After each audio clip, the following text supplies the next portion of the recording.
छो थी वञे तूं बि माई मके मूं असां कर अहवाल छो थी वञे तूं बि माई मके मूं अमड़े असां सां कर अहवाल पारूं मथे ते आप अकल में जी बुझी आहे कहिड़ी ॻाल्हि छो थी वञे तूं बि माई मके मूं अबा असांजे शहर जे अंदर पैदा थियो वा अहिड़ो पैगंबर अबा असांजे शहर जे अंदर पैदा थियो वा अहिड़ो पैगंबर दीन असांजे जो दुश्मन बुत बि चवे थो नहन बहाल बुत बि चवे थो नहन बहाल छो थी वञे तूं बि माई मके मूं अमड़े असां सां कर अहवाल छो थी वञे तूं बि माई मके मूं बारो मथे ते आप अकल में ही बुझी आहे कहिड़ी ॻाल्हि छो थी वञे तूं बि माई मके मूं ॿियो त कलमा पढ़ाए पाण मथऊं थो जन्नत ॼारे पंहिंजे हथऊं थो कलमा पढ़ाए पाण मथऊं थो जन्नत ॼारे पंहिंजे हथऊं थो चंड्र चिरे त बि आवस वारो कामिल जामा ॿुधम कमाल कामिल जामा ॿुधम कमाल छो थी वञे तूं बि माई मके मूं अमड़े असां सां कर अहवाल छो थी वञे तूं बि माई मके मूं टियों त निगाह नबी ते पेई जन जी चरिया दीवाना सेवा बनजी निगाह नबी ते पेई जन जी चरिया दीवाना सेवा बनजी सबको सदेस तो मोहम्मद काफर जेले जन आकाल काफर जेले जन आकाल छो थी वञे तूं बि माई मके मूं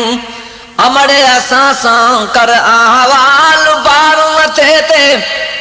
आप अकल में ही बुझी आहे कहिड़ी ॻाल्हि छो थी वञे तूं बि माई मके मूं साईं हेॾा भला जे कुर्ब कया थी ज़ात बि ॾस ऐं नालो छा थिए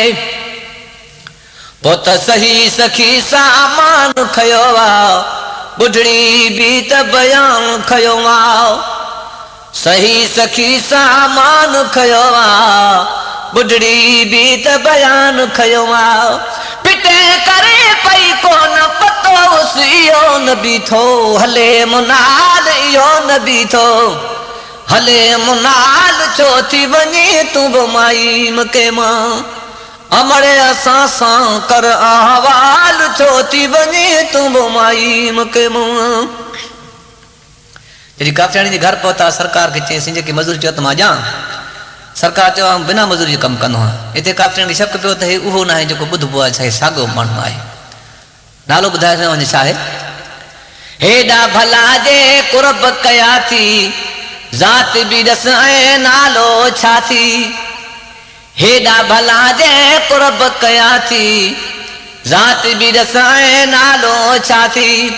उहो अमर माया रबी आया जग में जहीं जो ॿुधी जमाल जग में जहीं जो ॿुधी जमाल छो थी वञे तूं बि माई मके मूं पोइ त किरी कुराड़ी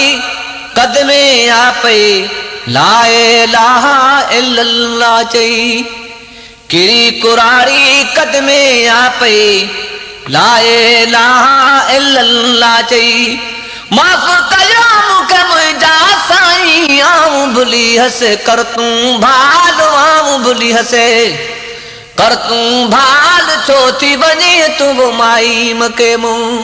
अमड़े असां सां कर अहवाल छो थी वञे तूं बि माई मके मूं कॾहिं त दुश्मन कॾहिं त गोली सफ़र कयसि कीअं साईं सवली कॾहिं त दुश्मन कॾहिं त गोली सफ़र कयसि कीअं साईं सवली तोड़े तगर तकलीफ़ साल त बि पाण पिरी प्या लहन संभाल पान पिरी प्या लहन संभाल छो थी वञे तूं माई मके मुंह अमड़े असां सां कर अहवाल बारू मथे ते आप अकल में ही अगुजी आहे कहिड़ी ॻाल्हि ना गन कर तकरार तुम सां अरबी खे जो आहे आराम ना गन कर तकरार तुम